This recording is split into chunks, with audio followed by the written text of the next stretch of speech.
Welcome to Smart Study. Hi বন্ধুরা, আমি Abhijit smart study চ্যানেলে আপনাদের প্রত্যেককে স্বাগত জানাই।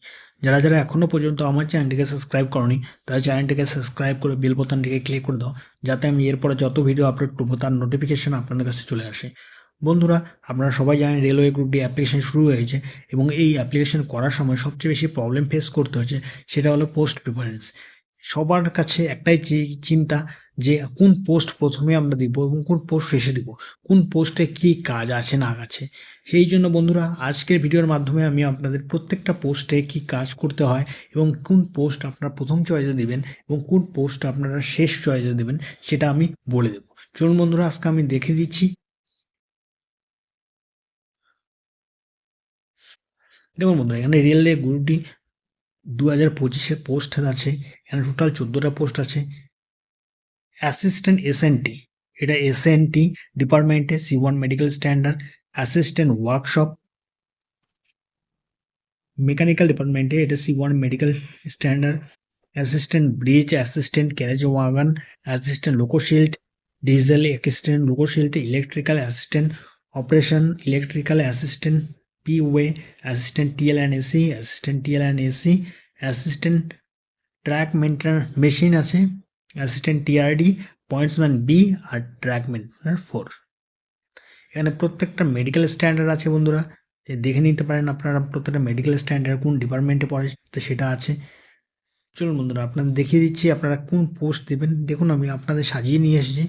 প্রথম চয়েসে আপনারা দেবেন অ্যাসিস্ট্যান্ট টিএল অ্যান্ড এসি, এটা ইলেকট্রিক্যাল ডিপার্টমেন্টে C1 মেডিকেল স্ট্যান্ডার্ড। কী কাজ করতে হয় সেটাও আপনাদের বলে দেবো আমি প্রত্যেকটা পোস্টে। এরপর দেবেন অ্যাসিস্ট্যান্ট ওয়ার্কশপ।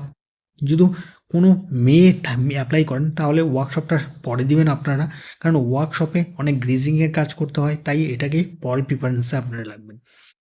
3 নম্বরে আপনি দিতে পারেন assistant loco shed diesel engineer, assistant loco shed electrical ইঞ্জিনিয়ারে। 5 নম্বরে আছে অ্যাসিস্ট্যান্ট টিএল অ্যান্ড এসি। 6 নম্বরে অ্যাসিস্ট্যান্ট ক্যারেজ ওয়াগন। 7 নম্বরে আপনারা দিতে পারেন অ্যাসিস্ট্যান্ট অপারেশন ইলেকট্রিক্যাল ডিপার্টমেন্টে, IT B1 medical standard, assistant SNT pointsman B দিবেন 9 নম্বরে। 10 নম্বরে দেবেন অ্যাসিস্ট্যান্ট ব্রিজ। 11 নম্বরে দেবেন assistant TRD, assistant track machine. 13 নম্বরে দেবেন অ্যাসিস্ট্যান্ট পিওয়ে। সবার শেষ দেবেন ট্র্যাক মেনটেনার 4। এটি আপনাদের বলে দিচ্ছি, এটি ট্র্যাক মেনটেনার যে 4 আছে এটি ইঞ্জিনিয়ারিং ডিপার্টমেন্টে B1 মেডিকেল স্ট্যান্ডার্ড লাগে এতে। চলুন বন্ধুরা, প্রত্যেকটা পোস্টে আমি আপনাদের দেখিয়ে দিচ্ছি কোন পোস্টে কি কাজ করতে হয়। First post assistant TL and AC. এই টিএল অ্যান্ড এসি ওয়ার্কশপে কী কাজ করতে হয় দেখুন বন্ধুরা, আপনারা বলে দিচ্ছি।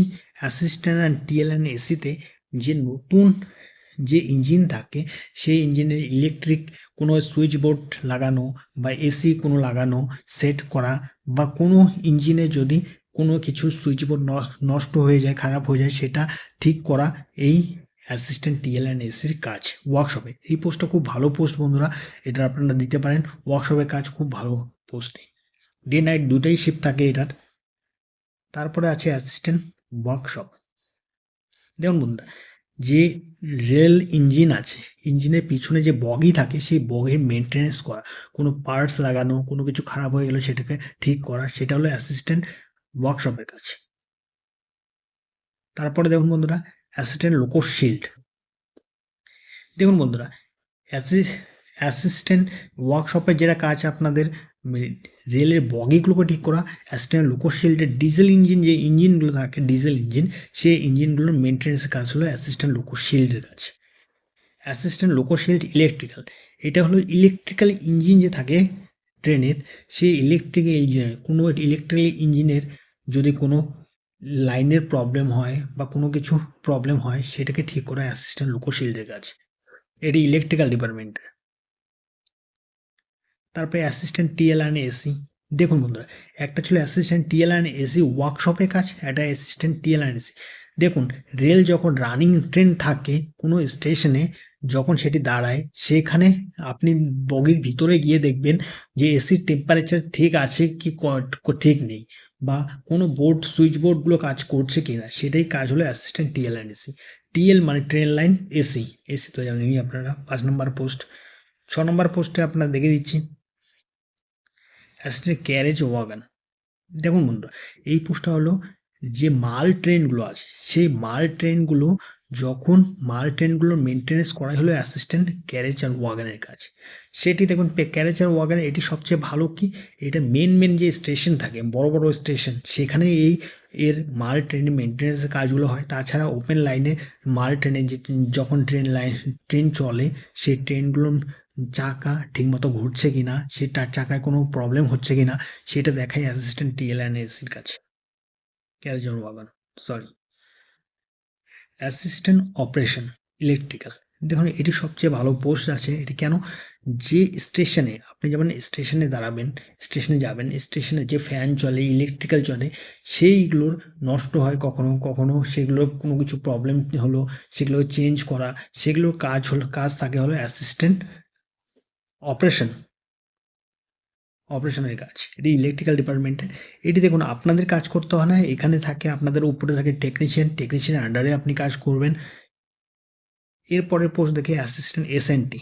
এসএনটি দেখবেন বন্ধুরা, ট্রেনের সিগন্যাল থাকে, সেই সিগন্যালে যদি কোনো প্রবলেম হলো, সে সিগন্যালে কোনো কিছু খারাপ হয়ে গেল, সেটাকে ঠিক করাই হলো অ্যাসিস্ট্যান্ট এসএনটির কাজ। ভালো পোস্ট, খুব ভালো পোস্ট বন্ধুরা, কাজের বেশি একটা চাপ থাকে না এই পোস্টে। এই অ্যাসিস্ট্যান্ট আপনি দেখবেন যে যখন ট্রেন লাইনে এক লাইন থেকে আরেক লাইনে চেঞ্জ করা হয়, সেইটাকে সেইটাকে যদি কোনো এই লাইন চেঞ্জ করার সময়, ঠিক আছে, কোনো যদি প্রবলেম হয় সেটাকে ঠিক করা হলো এসএনটির কাজ। এরপরে পৌঁছলো পয়েন্টসম্যান বি। বন্ধুরা আপনারা জানেনই যে রেল বগি থেকে রেলকে আলাদা করা, রেল ইঞ্জিনকে আলাদা করাই মেন কাজ হলো সেই শান্টিং, সেটাকে শান্টিং বলে। সেই আলাদা করার কাজটাকেই বলে, কাজই করা হলো পয়েন্টসম্যান। পয়েন্টসম্যানে আরও কাজ থাকে, পয়েন্টসম্যান যেমন গেট গেট নামায় ওঠায়, এটাও কাজ থাকে পয়েন্টসম্যানে। সেক্ষেত্রেও ফ্ল্যাগ দেখানো, কোনো ট্রেনকে পাস করা, সেটাও পয়েন্টসম্যানের কাজ থাকে। এরপর হলো অ্যাসিস্ট্যান্ট ব্রিজ। দেখুন বন্ধুরা, এইটি হলো দেখবেন ট্রেনের যে ব্রিজগুলো থাকে সেই ব্রিজের মেনটেনেন্স করাই হলো অ্যাসিস্ট্যান্ট ব্রিজের কাজ। সেখানে কোনো নাট খুলে গেল বা কোনো কিছু টাইট করে দিতে লাগলো, সেটা হলো অ্যাসিস্ট্যান্ট ব্রিজের কাজ। অ্যাসিস্ট্যান্ট টিআরডি, এটি খুব রিস্কের কাজ বন্ধুরা। আপনাদের বলছি অ্যাসিস্ট্যান্ট টিআরডি হলো যে ইলেকট্রিক লাইন আছে, যে রেল লাইনের উপরে যে ইলেকট্রিক লাইন থাকে সেই লাইনের মেনটেনেন্স করাই হলো অ্যাসিস্ট্যান্ট টিআরডির কাজ। সেই লাইনে কোনো প্রবলেম হলো সেগুলোকে দেখালো অ্যাসিস্ট্যান্ট টিআরডির কাজ। বন্ধুরা একটা কথা মাথায় রাখবেন, এই লাইনের খুব রিস্ক, কেন, এর উপর দিয়ে 25,000-এর উপরে ভোল্ট কারেন্ট যায়, পাস হয়, তাই এখানে খুব রিস্কের কাজ এটা। তাই এটাকে 11 নম্বর পোস্ট প্রিফারেন্সে রাখবেন আপনারা। 12 হলো অ্যাসিস্ট্যান্ট ট্র্যাক মেশিন। দেখুন আপনাদের এই যে মেশিনটা ট্রেন লাইনের উপর দিয়ে যায়, এই মেশিনটা দেখবে যে দুটো লাইনের মাঝখানে ডিস্টেন্স কতখানি আছে সেটাকে ঠিক করা, বা লাইনের কোনো উঁচু নিচু আছে নাকি সেগুলোকে ঠিক করা, এটাই হলো কাজ। এটা কাজ একটু পরিশ্রম বেশি, কেন বন্ধুরা, এখানে রৌদ্রের মধ্যে কাজ করতে হয় এবং রৌদ্রের মধ্যে সব কিছু মেনটেন্স করতে হয়, তাই এটি একটু পরিশ্রমের কাজ বন্ধু। তাই আপনারা শেষে দিয়ে রাখবেন এই পোস্ট। 13 নম্বরে বলে দিচ্ছি অ্যাসিস্ট্যান্ট পিওএ। দেখুন বন্ধুরা, দুটি লাইনের মধ্যে যে স্লিপার থাকে, নিচে যেগুলো থাকে সেগুলো বলে স্লিপার। এই স্লিপারের মধ্যেখানে যে গ্যাপ থাকে সেটা ঠিক আছে কি না, সেই পাশে যে পাথরগুলো আছে সেই পাথরটাকে ঠিক আছে কি না, ওটা উঁচু আছে কি না, নিচু আছে কি না, সেটাকে ঠিক করে রাখা, এটাই হলো পিওএর কাজ। লাস্ট পোস্ট বন্ধুরা, ট্র্যাক মেনটেনার 4। আপনারা জানেন আমিও ট্র্যাক মেনটেনার 4-এই আছি, ঠিক আছে। তাই ট্র্যাক মেনটেনার 4 বিভিন্ন ধরনের কাজ হয়, ট্র্যাক মেনটেনার একটা কাজ থাকে না। যেমন এটাকে দেখুন, এই যে মাঝখানে শাবল দিয়ে পাথর ঢুকাচ্ছে, এটাকে বলে প্যাকিং। অর্থাৎ কোনো লাইন যদি উঁচু হয়ে যায় বা নিচু হয়ে যায় সেটাকে উঠিয়ে, সেটা অবশ্য ওঠানোর জন্য জ্যাক আছে, সেগুলোকে উঠিয়ে সেটাকে নিচে পাথর ঢুকে সেটাকে সমান করে দেওয়াই হলো ট্র্যাক মেনটেনারের কাজ। এরপরে আছে জঙ্গল কাটিং, অর্থাৎ রেল লাইনের পাশে যে জঙ্গল হয় সেই জঙ্গলগুলোকে পরিষ্কার করা, সেটাই হলো ট্র্যাক মেনটেনের কাজ। দেখুন বন্ধুরা, এগুলো হলো প্রত্যেকটা পোস্ট, আপনাদের প্রত্যেকটা পোস্টে আমি বলে দিয়েছি যে কোন পোস্টের জন্য কি কাজ করতে হবে। আপনারা দেখে নেবেন কোনটা কাজ আপনাদের জন্য ভালো মনে হয় এবং কোনটা কাজ করবেন আপনারা। দেখুন বন্ধুরা, ট্র্যাক মেনটেনার কিন্তু পরিশ্রমের কাজ, আপনাদের আগেই বলে রাখছি, আমারও কাজ, কিন্তু এটা ব্রাঞ্চ লাইনে অনেকটা হালকা কাজ হয়। আপনারা দেখে নেবেন কোন পোস্ট আপনাদের জন্য বেটার হয়। এরপর বলে দিচ্ছি বন্ধুরা, আপনারা কিভাবে এই পোস্টটা কিভাবে পাবেন। পোস্টটা আমি আপনাদের বুঝিয়ে দিয়েছি যে কোন পোস্ট কিভাবে হয়। কিভাবে কাজ করতে হয়, কি করতে হয় না করতে হয় সব বুঝিয়ে দিয়েছি আপনাদের। এখন বুঝিয়ে দিচ্ছি এই পোস্টগুলো কিভাবে আপনারা কিভাবে এটাকে কাজ করে। কারণ আমি যখন ফার্স্ট অ্যাপ্লাই করেছিলাম তখন আমি চিন্তা ভাবনা করেছিলাম যে কোন পোস্টের ভ্যাকান্সি সবচেয়ে বেশি এবং সেই পোস্টটাই আমি ফার্স্ট প্রিফারেন্সে দিব।